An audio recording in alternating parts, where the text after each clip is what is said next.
Ó, vamos começar aqui, Vamos ó. começar, gente. Fiquei feliz ouvir falar. Boa tarde a todos que estão presentes hoje. A gente irá apresentar o TCC sobre tombamento e restauração de edifícios históricos. Antes da gente começar falando sobre o que é o tombamento e a restauração, primeiro eu gostaria de apresentar a nossa equipe, que é composta por Daniel Soares, Cleiton Santos, eu, Luiz Fernando, Marcos Vinícius, Matheus Locatori e Vitória Cavalcante.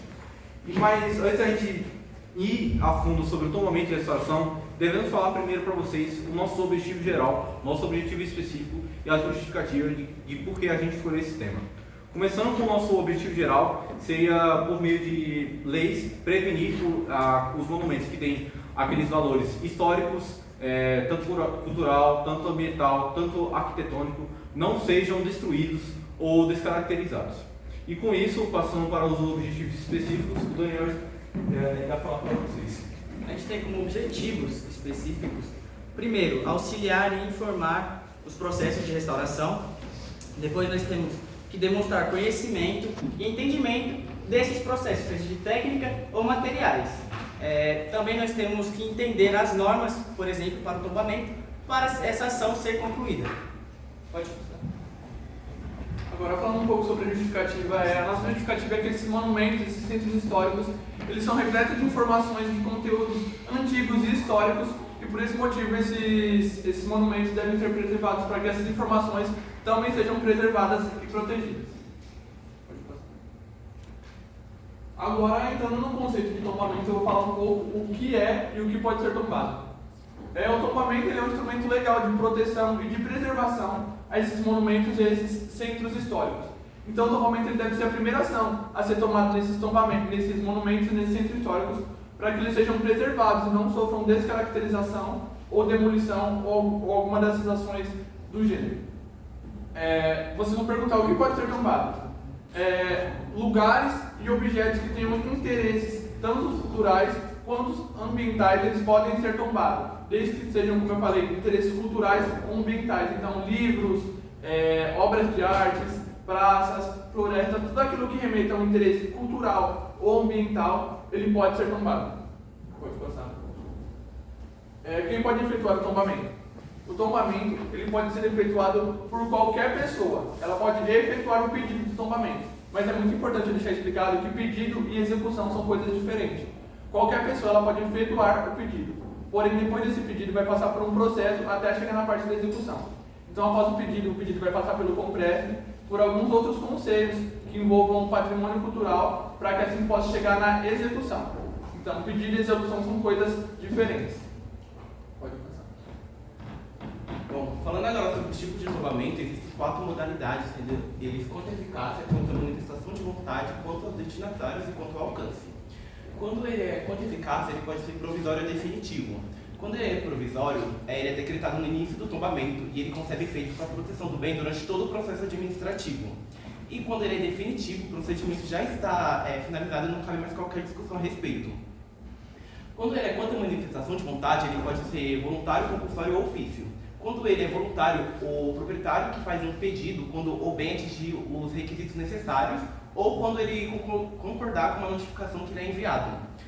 Quando é compulsório, também se inicia com um pedido do proprietário, mas se não houver uma concordância, ele poderá contestar o ato e essa decisão ficará a cargo do Conselho Consultivo do Patrimônio Cultural, que sendo favorável ao tombamento, o mesmo acontecerá compulsoriamente. E quando é ofício, esse tipo de tombamento incide sobre os bens pertencentes à União, aos Estados e a municípios, e é realizado pelo presidente do IPAM. E IPAM é a sigla para o Instituto do Patrimônio Histórico e Artístico Nacional. Quando ele é contra destinatários, ele pode ser individual ou geral. Quando é individual, ele atinge um único e determinado bem, e quando ele é geral, ele atinge todos os bens em uma cidade, em um bairro, em uma área determinada. E quando ele é contra o alcance, ele pode ser parcial ou integral. Quando ele é parcial, ele atinge elementos específicos do bem, como por exemplo fachada, volumetria e cobertura. E quando ele é integral, ele atinge o bem completamente, tanto na parte interna como na parte externa.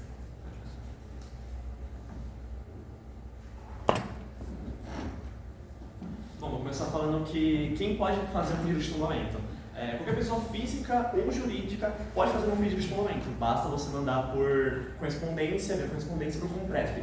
você tem que seguir o tipo de norma que eles pedem, que é o endereço do local, a sua justificativa e o porquê você está tombando isso, e o nome e o endereço do proprietário em si. Outra coisa, se você não for o próprio proprietário do local ser tombado, seria bom você mandar também o nome e também o endereço do proprietário para ajudar na análise. Falando agora sobre o processo de tombamento em si. Bom, ele começa com um pedido feito pela pessoa física ou jurídica, ou também pelo DPH, que é o Departamento de Patrimônio Histórico. Ele é mandado ver correspondência para o CONPRESP, com todas as normas, e ele será analisado e depois efetivado. Se efetivado, vai ser mandada uma notificação para quem em si pediu o pedido. Bom, no processo de efetivização, ele já é regido como um monumento tombado. Então ele não pode sofrer demolição, reformas e qualquer outro tipo de coisas assim, sem antes passar pelo próprio CONPRESP, porque ele tem que assinar e tem que averiguar se pode ou não fazer isso. Depois de tudo isso, para ser finalmente efetivado conclusivamente, tem que passar pelo secretário municipal da Cultura, que ele vai efetivar e terá um tempo a cerca de 15 dias para uma contestação, que você pode mandar também uma carta falando sobre contestando do porquê não deve ser tombado este monumento. Pode passar. Agora, sobre algumas perguntas gerais que a gente pode responder. Vamos lá. Qualquer pessoa pode opinar sobre o tombamento? Sim, pode opinar naquele tempo de 15 dias de contestação sobre se vai ou não ser efetivado. Existe um prazo determinado para a conclusão de um tombamento? Não existe. O prazo ele depende muito do que se tem que fazer em si para tombar. Então, tem vários critérios a ser analisados, não existe um prazo. Um imóvel tombado pode mudar de uso? Sim, ele pode mudar de uso. O bem tombado pode ser vendido ou alugado? Também pode. Pode ser vendido, alugado, mudar de uso, qualquer coisa assim ele pode sim. Só mantendo todas as suas características e o ponto em si do tombamento. Pode passar. O entorno do imóvel tombado. Vamos lá, o entorno, existe uma área delimitada ao entorno do imóvel tombado que faz com que você não barre a visão ou não barre certas características em si sobre o imóvel, tirando alguma ideia ou tirando alguma historialidade, uma cultura do local em si. Então, sim, não pode mexer. Sobre o tombamento de imóveis ou bairros inteiros, acaba congelando a cidade em período de sua modernização e evolução? Não acaba congelando. Por mais que você tenha uma área delimitada que você não pode mexer para não barrar a visão em si do patrimônio histórico, ele não congela, porque ele vem em si com uma ideia de evolução, ele vem com uma ideia de manter a cultura de simplesmente revolucionar o bairro, deixar algo mais agradável e melhor. Então não, ele acaba não congelando. Vamos lá, o custo de uma obra de restauração e conservação é elevado? Não é elevado, mas vamos supor, ele tem o mesmo preço do que uma obra normal, mas pode sim ficar um pouco mais oneroso se tiver materiais específicos ou técnicas específicas que aí acaba levando um pouco mais de dinheiro. Existe um incentivo para o proprietário de bens tombados? Sim, existe um incentivo fiscal. Você fica com uma parte isentada do imposto que você teria que pagar sobre o local, fazendo com que isso seja um incentivo para quem queira tombar uma propriedade sua mesmo. Agora, sobre penalidades para o proprietário que demolir ou descaracterizar o bem tombado. Sim, existem algumas penalidades, que vai desde o valor em si, que vai ser pago, até 10% a mais do que 10% ou até mesmo 100% a mais, que seria o dobro, do que você mexeu em si. Pode ser reformas, sem pedir para o CONPRESP, demolições, pode ser descaracterização, qualquer coisa assim que tire, que inflige as normas em si do tombamento, você vai ter uma penalidade, pode ser de 10% a 5%.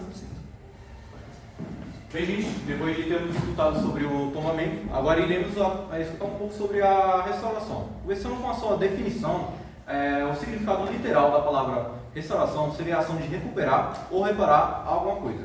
O trabalho da restauração ela serve para restabelecer toda aquela parte destruída ou descaracterizada. Vou dar uma pausa aí. Vai. Voltou? Pode voltar? Tá. Desculpa pela. Vamos aí, voltar. Acho melhor começar do começo ou. Então, voltando, é um trabalho feito que faz com que aquelas partes que estavam destruídas do monumento sejam restabelecidas ou salvaguardadas. É considerado um trabalho de restauração aquele trabalho que vem a intervir a uma construção humana ou uma obra de arte.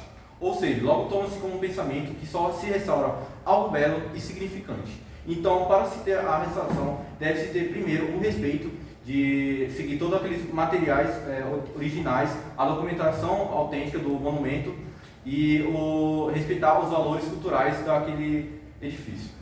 Agora, passando para os seus objetivos, seriam, como eu já falei, conservar e relevar todos os bens históricos, culturais, ambientais, arqueológicos do monumento. E para que isso aconteça, deve ser feita uma pesquisa arqueológica e histórica do monumento para que possa pegar todo o material original, a documentação autêntica, para que possa fazer essa restauração. A restauração, ela não pode ser que nem uma receita de bolo, ela não pode ser sempre os mesmos processos. Isso por isso que tem a pesquisa, que a pesquisa faz com que cada monumento tenha seu processo específico, coisa que o Daniel Soares vai explicar melhor. Quando a gente entende esses processos de restaurações, como o Luiz falou, não é uma receita de bolo global, ou seja, não é o mesmo processo para todos os monumentos. A gente pode pegar de exemplo, sei lá, a reforma da sua casa. Se você vai reformar o banheiro, a cozinha e o quarto, você vai ver que são restaurações de tipos diferentes, pelas características do ambiente, e não é assim com os edifícios históricos. Dito isso, em vista disso, a gente pode demonstrar esses ensinamentos pelas cartas que nós pegamos de referência, sendo as cartas de Atenas de 1931 e 1933 e também a Carta de Veneza de 1964, onde essas cartas são escrituras, ou seja, elas são gravações escritas de reuniões e de congressos de profissionais da área da construção civil, os mais responsáveis, os mais importantes da época. Dito isso, a gente pode passar por esses processos.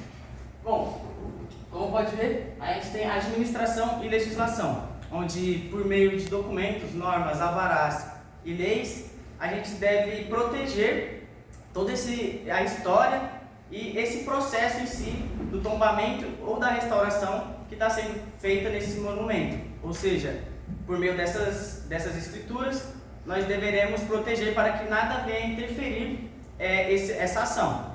Depois nós temos a valorização.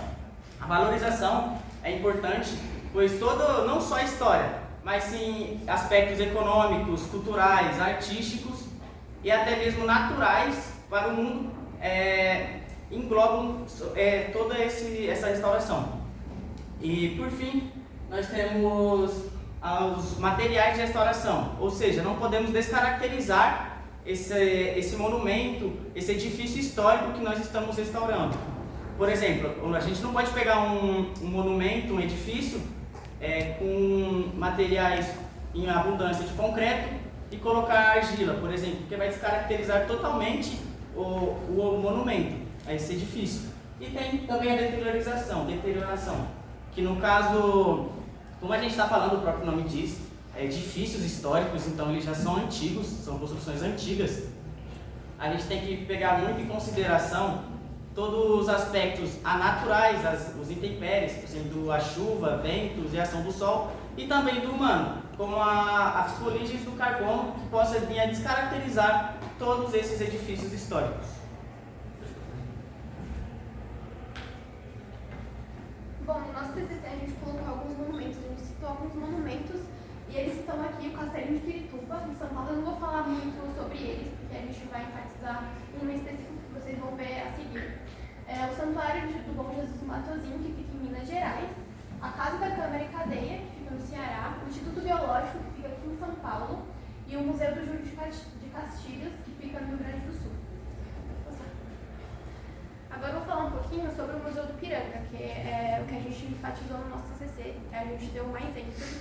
E o Museu do Ipiranga, ou o Museu Paulista, ou o Museu da Independência, ele foi inaugurado no dia 7 de setembro de 1995. Ele foi projetado pelo arquiteto Tommaso Gaudêncio Bezzi, para marcar o sítio onde Dom Pedro falou a famosa expressão "é tempo, independência ou morte". Ele foi reaberto ao público no dia 7 de setembro de 2022, desse ano, e em comemoração ao bicentenário da independência. O monumento ele foi tombado pelo IPAM em 26 de junho de 1998 pela Condepat em 2 de abril de 1975 e pelo Compresp em 5 de abril de 1991. Então a gente pode ver que ele foi tombado desde 1975, faz um bom tempo.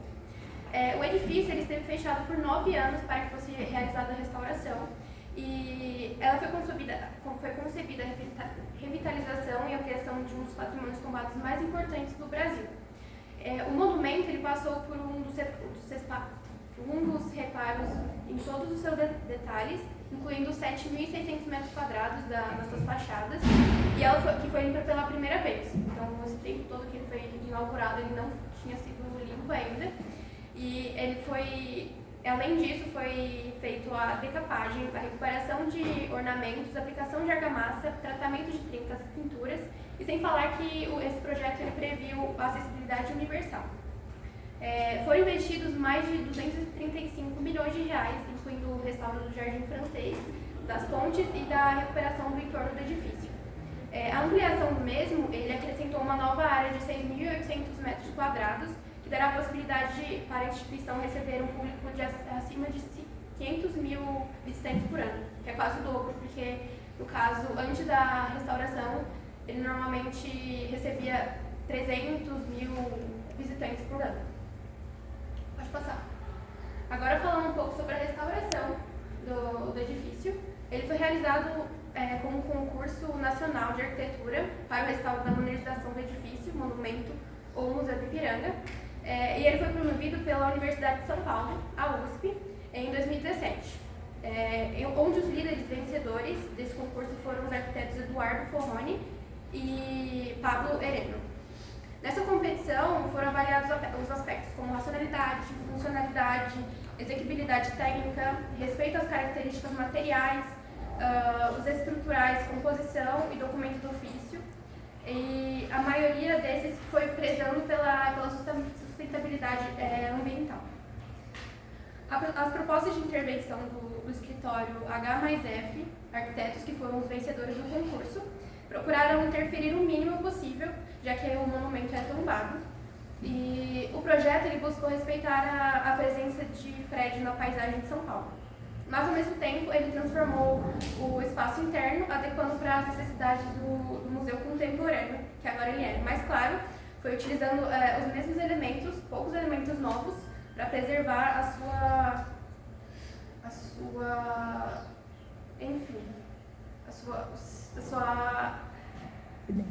identidade. As principais ações destinadas à modernização e adequação funcional do edifício foram agrupadas em uma única intervenção: a inserção de uma torre infraestrutural no interior da porção sul de seu corpo central, área bastante descaracterizada e ocupada pelas funções de natureza similar. E todos os elementos estruturais de cobertura eles foram preservados e recuperados.